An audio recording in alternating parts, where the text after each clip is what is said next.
Nas X drops a blood-filled Nike and drops a video of him giving the devil a lap dance. Is this guy the greatest troll and the greatest promoter of all time? Or is he being used by the industry for some other type of sinister plot and plan? I don't know. But let's talk about it right here on the Pure Vibes podcast show.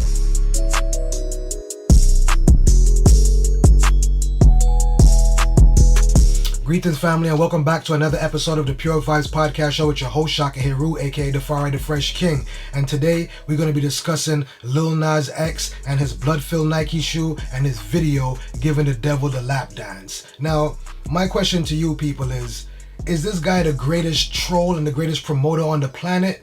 Or is he put here by the industry for some other type of sinister ulterior motive? I don't know, might be a little bit of both. I'm not the religious type because I'm always one that felt like religion is just another way or another tool used to mentally control people with the whole God, devil, heaven and hell concept. But I digress, that's another episode. But I'm definitely one that believes in who controls the visual, controls the narrative. And when these things are being pushed out today, you definitely have to worry about the youths and the babies consuming this. And I know the first thing people are going to say is, oh, you're responsible for your kids. You have to be the adult and make sure what your kids consume and what they don't consume. I'll share with you a story this. When I was a kid coming up in 2nd and 3rd grade in the 90s era, parents were trying to keep pornography away from their children. But guess what? Despite that my mother kept it out the house and she kept me away from it in our home, when I would go to school, there would be kids that would bring pornographic material to school. So just because my mother kept it away from me in the house and the things that my mother could control, she could control it. What was out of my mother's view, my mother couldn't control. So once I got to school, I didn't have the pornographic magazines. They weren't in my house, but better believe there was in some kid's house and he found a way how to get to it and bring it to school, and we all got to experience that. Now, we live in an era of social media, all types of gadgets and gadgets, smartphone this, smart TV that, and they think that it's going to be that simple to keep things like this away from the babies and the kids, and it's going to turn to you and tell you you're responsible for your kids. From since as far back as we can remember, music and pop culture and film has always influenced the youth them in some type of way. Just go back and do your research and do your history. You know, it's always influenced generations of youths since we can remember. So if you think that your kids are not going to be influenced, I don't care how much you safeguard them and protect them from things that being pushed out now and shared now, then you're in denial. Because we live in a way faster paced world, and these kids nowadays are way more advanced than back in the days. So to control the content that they consume is much more easier said than done. You know, if we pulled it off back in my day and we didn't even have all this type of gadgets and social media, imagine what they're gonna do now. So when they get up the block with little Man and little Tay Tay and Shay Shay and whoever up the block that they chill out with, they might not be getting this material in your home, but you better believe when they go up the block, they can still go over to their friend's house and preview it and see it. So I ask again, is this guy the greatest troll and promoter, or is he sent here for some other ulterior, sinister type of motive? And a little bit of each might be played into it, you know? Because they slap you with these things in your face, they throw it all over the place, they make it such of a spectacle.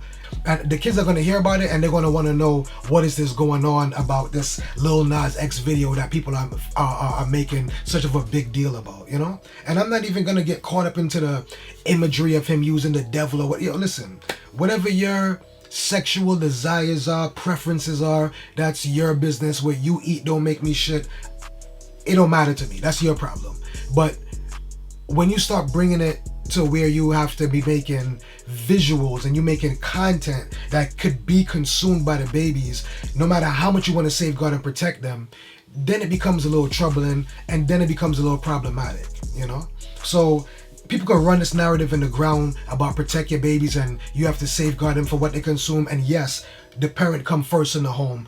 of safeguarding their kids and protecting them and making sure they consuming the right things that they want them to consume. But we just live in an era where it's going to be damn near impossible to filter and restrict everything that your child consumes. You know, it's just not going to be that easy. So I don't know, family. I don't even know. And then we have the blood-filled Nike shoe. Those things sold out.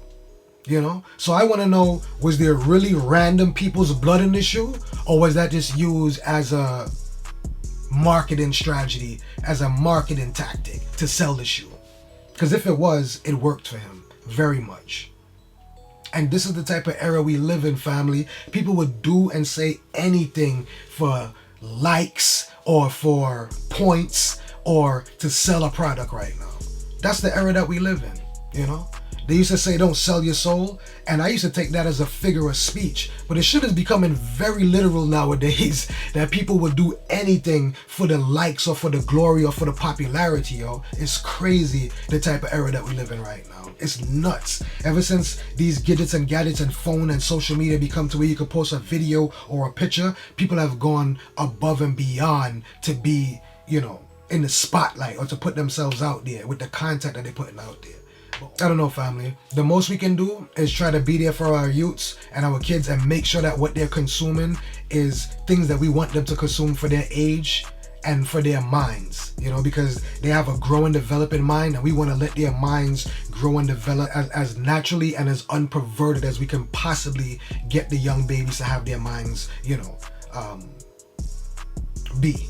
Because that's very important that we try to keep their minds as clear and as clear, positive, and as unperverted as we possibly can until they grow and they mature into that state and age where they can break these things now and decipher what they want to do from right from wrong or whatever the case may be. But until then, you're in charge of your babies and what they consume and how they grow. That's a parent's job. But there's an old saying, and it says that it takes a village to raise a child. So it's not only the parent job, you know, it's going to be the whole village that have to join in and pitch in to make sure that these youths them grow with a pure, clear mind until an age of maturity where they can grow up to make their own decision and choose their own choices without being influenced by the content that's being pushed today.